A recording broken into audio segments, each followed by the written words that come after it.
Usually, I can tell by the way they walk what the problem is as they're entering the chute.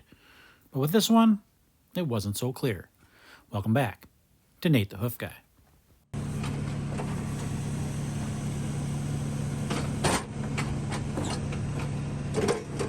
Once in the chute, she gets to go on a little ride. I hit a few levers, and up she goes. That's going to put her in a better position for me to work on her feet. Now she's in position to take a look at that back right. I take that hook, give it a little toss, and it cradles her leg and lifts it into position. Once there, it doesn't take long to figure out where that problem is.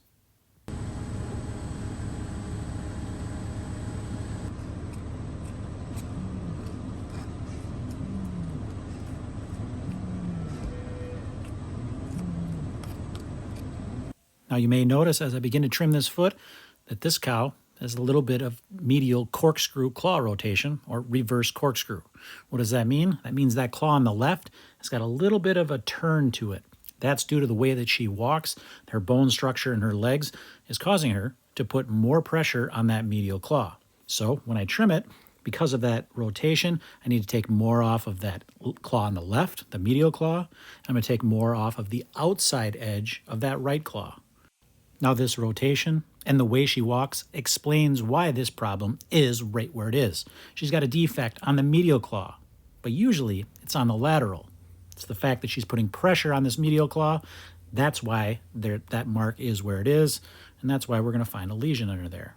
Because it's on that outside edge, I'm going to go ahead and get a block on this right away.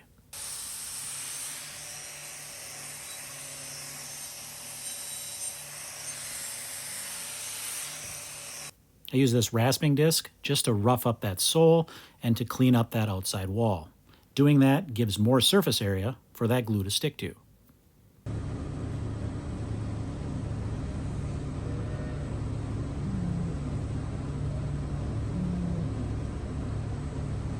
With that in place, now we can go and tackle this defect.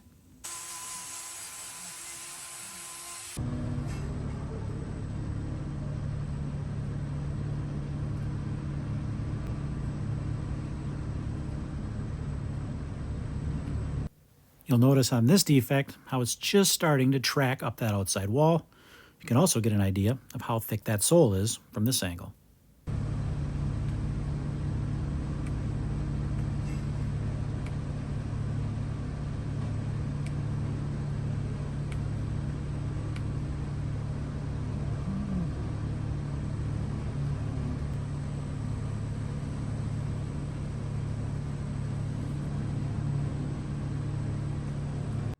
We've got some of that detached hoof horn away.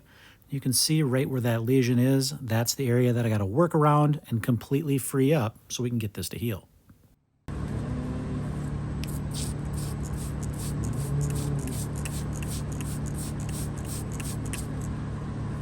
So how exactly does something like this form?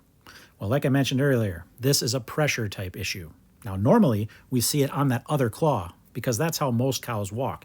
When they put the pressure, or when they put that foot down, most of the pressure and most of that strike force when that foot hits the ground is going to be on the lateral claw, the one on the right in this case. But with cows that have this little bit of rotation, and because that bone structure has changed, when their feet touch the ground, it's actually the medial claw that absorbs all of that force and all of that concussive force from that foot hitting the ground. You'll be able to see that when she walks. She kind of toes out and has her feet outside of her body, whereas typically when a cow walks, she's going to put that foot up underneath her, and that lateral claw is going to strike. So what is the pressure doing? Well, cow's hoof is made up of a couple different types of hoof horn. In this case, this mark is right in the white line. That is the junction of the solar horn and that outside wall horn. Where those two meet, it's called the white line. That is just the junction that holds those two together. Now there's a flaw in that. That little crack that we saw earlier, that allows bacteria to get in there, and that's why this lesion eventually forms. Now, if this were to go much longer, that would eventually break out near the top, probably up in that heel bulb, and then that entire sole will separate. What I'm doing here is freeing this lesion up. We're going to clean this out thoroughly, get this area all in the right state again, so that that corium can heal and fill that area in. If you notice around that lesion, there is a new layer of hoof horn already formed there.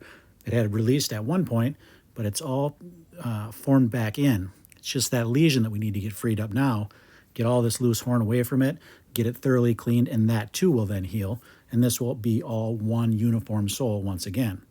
Now you'll notice I'm going to leave a little bit around that higher. Because I've got a block on the other claw, I don't really have to worry about taking that all away right now because it's going to be lifted off the ground anyway. And that extra hoof horn is going to act as some added protection around that lesion. Now that we've got that all cleaned up, now we can put a salicylic acid wrap on that. That's going to take care of any bacteria that might be present there, and it's going to help slough away any of that corium that may be damaged or not in very good shape. Once that's taken care of, then that can start to produce brand new hoof horn again, and she will be walking fine. That block's going to act as a crutch. In the meantime, she's going to walk on that. And as we let her out, you're going to see exactly what I was talking about. She's going to walk kind of like a duck. She's going to have her feet outside her body, and that's why this problem developed in the first place. There's no correcting that, not the way she walks. We can only correct the problem at hand. As always, guys, thanks for watching, and we will see you all on the next one.